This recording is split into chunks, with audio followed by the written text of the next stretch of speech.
DSTV channel 856, 92.7 and 106 FM. One of the conversations we have recurringly in South Africa is about the skills shortage and what we do about it. Quite often the subject turns to visas and scarce skills visas and scarce skills categories and the question of whether we should be bringing in people from other countries. However, a report released today, which is called the Working Women Report, it's the largest one of its kind, suggests that in fact we have lots of skills available in South Africa amongst South African women. We're just not drawing on them.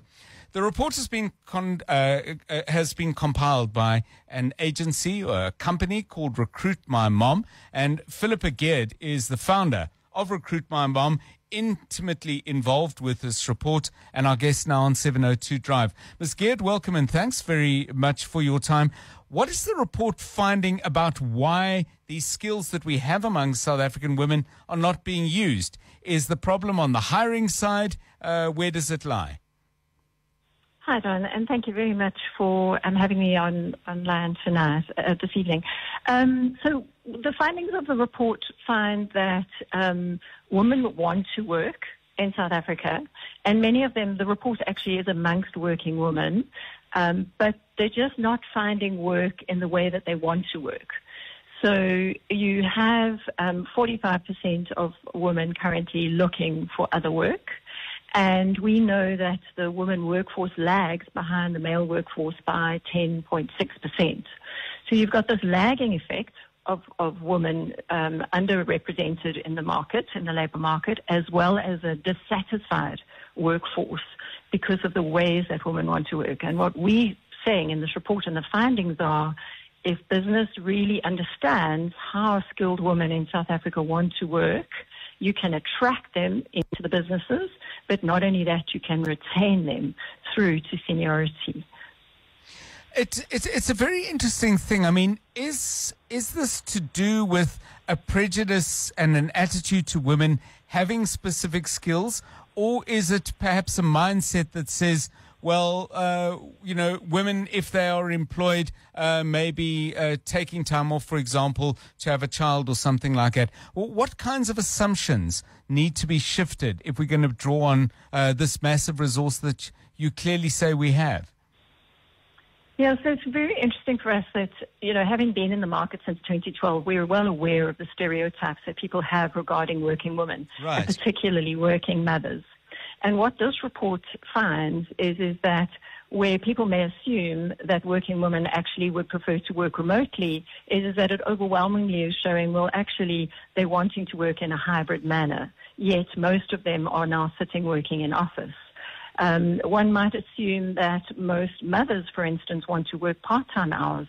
But again, what was very interesting in this report was that it is overwhelmingly so that the majority of women want to work full-time. And so I think there is a mixture of misperception around what it is that women want, and people don't really know the data, and that's why we're so pleased to be able to bring this data to business, to employers, and say, here's the real data about women. So, and then inflexible work policies. Yes. We've seen the debate, John, happening. Do we go back to office? First we went remote during COVID. Then we went hybrid. Now we're seeing many companies pulling people back into the office. And there's a resistance happening from employees saying we actually want to work in a hybrid manner. We don't want to work fully remotely. Only 33% of the sample actually said they want to work fully remotely. The majority want to work in a hybrid manner, but only, I think it's a small percent, 8% want to work in office, yet 44% find themselves working in office. I want to go back to the other part of your work, although in a way it's the same thing. I mean, RecruitMyMom is presumably involved in engagements with employers around these very issues. You make the point, Ms. Geard, about the importance of this research coming out, but surely people in their engagements with you should be starting to get it, and word must be spreading that you've got terrific candidates, eager and available, are a growing number of companies coming to you and saying, I heard you were able to help out X. Why can you do something for us? I mean, John, we're in a very fortunate position in that we have really grown, particularly post-COVID, as more and more companies have adopted flexible ways of thinking. Right. That said, we're well aware of what's happening in the market with people calling people back to the office. Yes. And so we have been seeing the tension because we're obviously talking to candidates, but we're also talking to employers.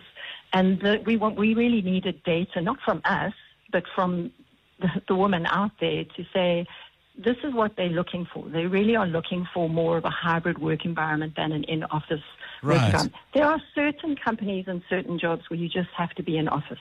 And that's a given.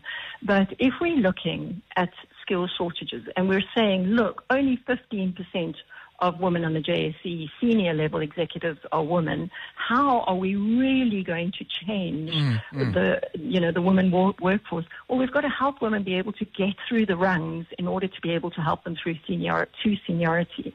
And what this report shows is just what is it that women are looking for? What are the barriers that they're seeing to their growth? How do they want to work? What hours do they want to work? Thank you so much, Phillipa Geard. She's founder of RecruitMyMom. And the document that they've put out is called The Working Women Report. Lots of food for thought, lots of talking points. Maybe you've got a story of your own to tell us